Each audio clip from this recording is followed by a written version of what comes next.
কয়েকদিন যাবৎ প্রচুর ঘোরাফেরা করা হয়েছে রোদে, সেই কারণে দেখো আমার স্কিনে কি পরিমাণে ট্যান পড়েছে। তো চলো ট্যানটা কীভাবে রিমুভ করছি সেটা তোমাদের সাথে শেয়ার করি। So hello everyone, welcome back to my mini series. তো চলো শেয়ার করা যাক। ফার্স্টে দেখো একটা বোল নিয়ে নিয়েছি, তারপরে এখানে দিয়ে দিয়েছি 2 চামচ মতো আমি বেসন, আমার 2 চামচেই হয়ে যাবে। তারপরে নিয়ে নিয়েছি 1 চিমটি হলুদ, আর তারপরে নিয়ে নিয়েছি অ্যালোভেরা জেল। অ্যালোভেরা জেল কিন্তু প্রাকৃতিক উপায়ে খুবই ভালো কাজ করে আমাদের স্কিনে। তারপরে নিয়ে নিয়েছি দেখো একটা লেবুর টুকরো। লেবু কিন্তু আমাদের স্কিনকে হাইড্রেট রাখতে খুবই সাহায্য করে, লেবু কিন্তু স্কিনে দেওয়া খুবই ভালো। বেসনের সাথে দিলে তো আরও ভালো উপকার পাওয়া যাবে। তো লেবুর রস কিন্তু আমি এখানে নিয়ে নিয়েছি।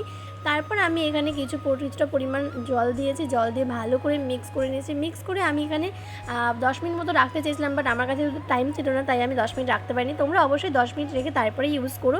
তো আমি এখানে একটা হেয়ার ব্যান্ড পরে নিয়েছি, দেন আমি কিন্তু ইউজ করা স্টার্ট করে দিয়েছি। আমার ফেসে কিন্তু দেখতেই পাচ্ছ আমি অ্যাপ্লাই করছি। আর আমি এটা অ্যাপ্লাই করার পর যতক্ষণ না পর্যন্ত শুকিয়ে যাচ্ছে ততক্ষণ পর্যন্ত রেখে দেবো। এটা 10 মিনিটও হতে পারে, 15 মিনিটও হতে পারে।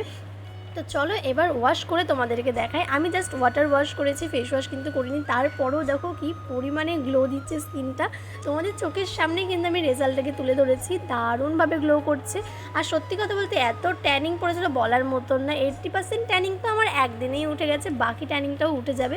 তারপর ফেসটাকে আমি মোছার পর আমি কিন্তু খুব সুন্দর করে অ্যালোভেরা জেল অ্যাপ্লাই করে নিয়েছি। অ্যান্ড দেন রেজাল্ট সিরিয়াসলি এত সুন্দর লাগছে যে বলার মতো না। নিজের স্কিন থেকে নিজেই প্রেমে পড়ে যাচ্ছি। তোমরা কিন্তু অবশ্যই এটা ইউজ করো। আমি কিন্তু এই টেকনিকটা শিখেছি আমার মায়ের কাছ থেকে, আর সত্যি এত সুন্দর কাজ দেয় যে বলার মতো না। তোমরা কারা কারা ট্রাই করেছো অবশ্যই জানিও, আর সবাই ট্রাই করো।